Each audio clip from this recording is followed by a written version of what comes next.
આપણે બધાએ સાંભળ્યું છે કે પૈસા ઝાડ પર નથી ઉગતા, બરાબર ને? પણ શું એવું બની શકે કે પૈસા પોતાની જાતે જ વધે? હા, બિલકુલ. અને એની પાછળનું જે રહસ્ય છે ને, એ છે ચક્રવૃદ્ધિ વ્યાજ.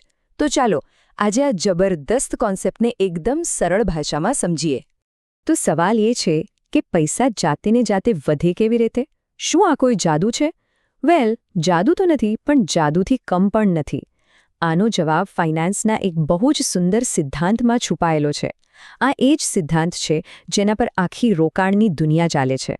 આ આખા કોન્સેપ્ટનો જે પાયો છે ને, એ બસ એક જ લાઇનમાં છે: વ્યાજ પર વ્યાજ મળવું. વિચારો, તમારા પૈસા તમારા માટે પૈસા કમાય અને પછી એ કમાયેલા પૈસા પણ તમારા માટે નવા પૈસા કમાવાનું શરૂ કરી દે. આ બિલકુલ એક સ્નોબોલ જેવું છે, જે પહાડ પરથી નીચે ગબડવાનું શરૂ કરે ત્યારે નાનું હોય, પણ જેમ જેમ નીચે આવે એ મોટો ને મોટો થતો જાય છે. તો પછી આ ચક્રવૃદ્ધિ વ્યાજ છે શું? એની વ્યાખ્યા બહુ જ સિમ્પલ છે. માની લો કે કોઈ રોકાણ પર વ્યાજ મળ્યું. હવે એ વ્યાજને મૂળ રકમમાં પાછું જોડી દેવામાં આવે, અને હવે પછી જ્યારે વ્યાજ ગણાશે ત્યારે એ જૂની રકમ પર નહીં, પણ આ નવી મોટી થયેલી રકમ પર ગણાશે. બસ આને જ કહેવાય ચક્રવૃદ્ધિ વ્યાજ. હવે આ ટેબલને ધ્યાનથી જુઓ. આ બહુ જ મજેદાર છે. પહેલા વર્ષે 1000 રૂપિયા પર 10%ના હિસાબે 100 રૂપિયા વ્યાજ મળ્યું, એટલે કુલ રકમ થઈ 1100 રૂપિયા, બરાબર? પણ હવે જુઓ શું થાય છે. બીજા વર્ષે વ્યાજ 1000 રૂપિયા પર નથી ગણાતું, એ ગણાય છે 1100 રૂપિયા પર, એટલે વ્યાજ મળ્યું 110 રૂપિયા. આ જે વધારાના 10 રૂપિયા મળ્યા ને, બસ એ જ છે કમ્પાઉન્ડિંગની તાકાતની પહેલી ઝલક. હવે આ ગણતરી કરવા માટે એક ફોર્મ્યુલા પણ છે, પણ ફોર્મ્યુલા જોઈએ એ પહેલાં એના જે મુખ્ય ભાગો છે ને, એને સમજી લઈએ. સમજો કે આ એક મસ્ત મજાની રેસિપીના ઇન્ગ્રીડિયન્ટ્સ છે જે આપણને પૈસા વધારવામાં મદદ કરશે.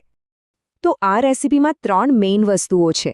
પહેલું છે પી, એટલે કે પ્રિન્સિપલ, આપણી મૂળ રકમ, મુદ્દલ. બીજું છે આર, એટલે કે રેટ ઓફ ઇન્ટરેસ્ટ, વ્યાજનો દર, જે ટકાવારીમાં હોય. અને ત્રીજું છે ટી, એટલે કે ટાઈમ, કેટલા સમય માટે પૈસા રોક્યા છે. અને આ રહ્યું એ જાદુઈ સૂત્ર: એ બરાબર પી ગુણ્યા કાઉન્ટ્સમાં 1 + આર ભાગ્યા 100 અને આખા કાઉન્ટ્સની ટી ઘાત. અહીં એ એટલે અમાઉન્ટ, એટલે કે છેલ્લે મળનારી કુલ રકમ. આ ફોર્મ્યુલા બસ પી, આર અને ટીને ભેગા કરીને બતાવી દે છે કે નક્કી કરેલા સમય પછી રકમ કેટલી મોટી થઈ જશે. આ જ એ એન્જિન છે જે પૈસાની ગાડીને સ્પીડ આપે છે. ચલો, તો હવે આ ફોર્મ્યુલાને કામે લગાડીએ. એક ઉદાહરણ લઈએ અને સ્ટેપ બાય સ્ટેપ સમજીએ કે આ ગણતરી ખરેખર કામ કેવી રીતે કરે છે. આપણે આપણું જૂનું ઉદાહરણ જ આગળ વધારીએ. મુદ્દલ એટલે કે પી છે 1000 રૂપિયા, વ્યાજનો દર આર છે 10% અને સમયગાળો ટી છે 2 વર્ષ. ચાલો હવે આ બધા નંબર્સને ફોર્મ્યુલાના એન્જિનમાં ફિટ કરીએ.